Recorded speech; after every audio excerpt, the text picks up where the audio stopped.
అల్లర్లపై అధ్యయనం పూర్తయింది. ఘర్షణలకు బాధ్యులెవరో తేల్చేసింది. ఏపీలో పోలింగ్ సమయంలో జరిగిన హింసపై సిట్ దర్యాప్తు పూర్తయింది. 150 పేజీలతో కూడిన నివేదికలో బాధ్యులు, బాధితుల వివరాలను సిట్ డీజీపీ, కేంద్ర రాష్ట్ర ఎన్నికల సంఘాలకు అందజేసింది. ఇక మిగిలిన చర్యలే ఉన్నాయి.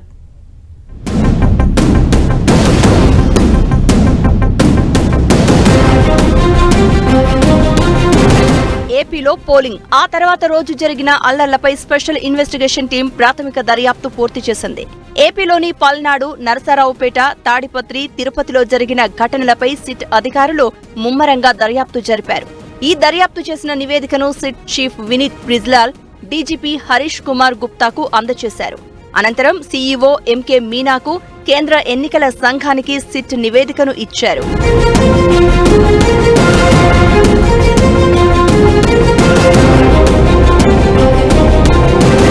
ఏపీ ఎన్నికల సమయంలో జరిగిన అల్లర్లపై దర్యాప్తు కోసం డీజీపీ హరీష్ కుమార్ గుప్తా ఈ నెల 18వ తేదీన సిట్ ను ఏర్పాటు చేశారు.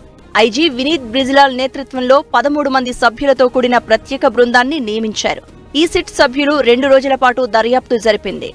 మొత్తం 33 హింసాత్మక ఘటనలు జరిగినట్లు సిట్ అధికారులు గుర్తించారు.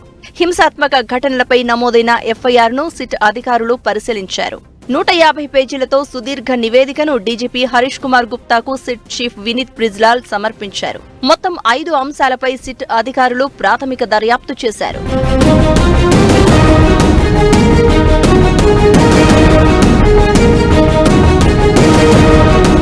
ఏపీలో అల్లర్లకు సంబంధించి మొత్తం 33 కేసుల్లో వివరాలను డీజీపీ పరిశీలించినట్లు సిట్ చీఫ్ వినీత్ బ్రిజ్లాల్ తెలిపారు.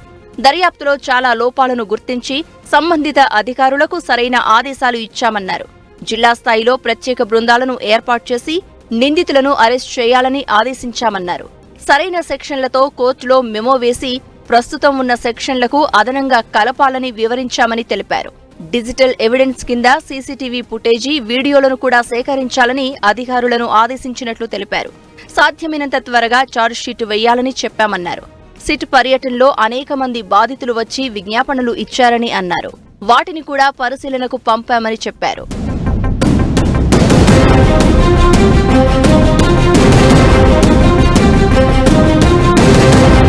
తమ దర్యాప్తులో సాక్షుల స్టేట్మెంట్లు కూడా క్షుణ్ణంగా పరిశీలించినట్లు వినీత్ బ్రిజ్లాల్ చెప్పారు. జరిగిన సంఘటనల ఆధారంగా సెక్షన్లు పెట్టారా, అన్ని సంఘటనలపై కేసులు నమోదు చేశారా లేదా అనేది పరిశీలించినట్లు తెలిపారు. అరెస్టైన నిందితులు నిజమైన వారా లేదా కూడా పరిశీలించామని అన్నారు. మొత్తం 33 కేసుల్లో 1370 మందిని నిందితులుగా చూపారని అన్నారు.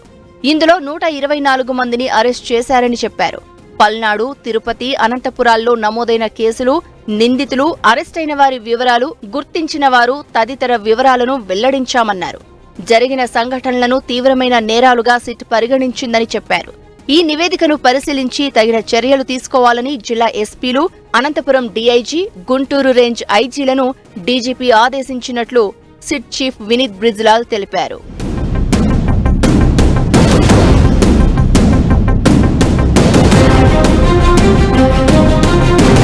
నివేదికను డీజీపీ, ఈసీ ముఖేష్ కుమార్ మీనా కేంద్ర ఎన్నికల సంఘానికి అందజేయడంతో సిట్ పని పూర్తయింది. ఇక ఎన్నికల కమిషన్ చర్యలే మిగిలాయి. దీంతో రాజకీయ నాయకులు, ఎన్నికల అధికారులు, పోలీసులు, ఇతర ఉద్యోగుల్లో గుబులు మొదలైంది. ఎన్నికల హింసలో సిట్ రిపోర్టు వల్ల ఎవరిపై ఎటువంటి చర్యలు ఉంటాయో అనే ఆందోళన మొదలైంది.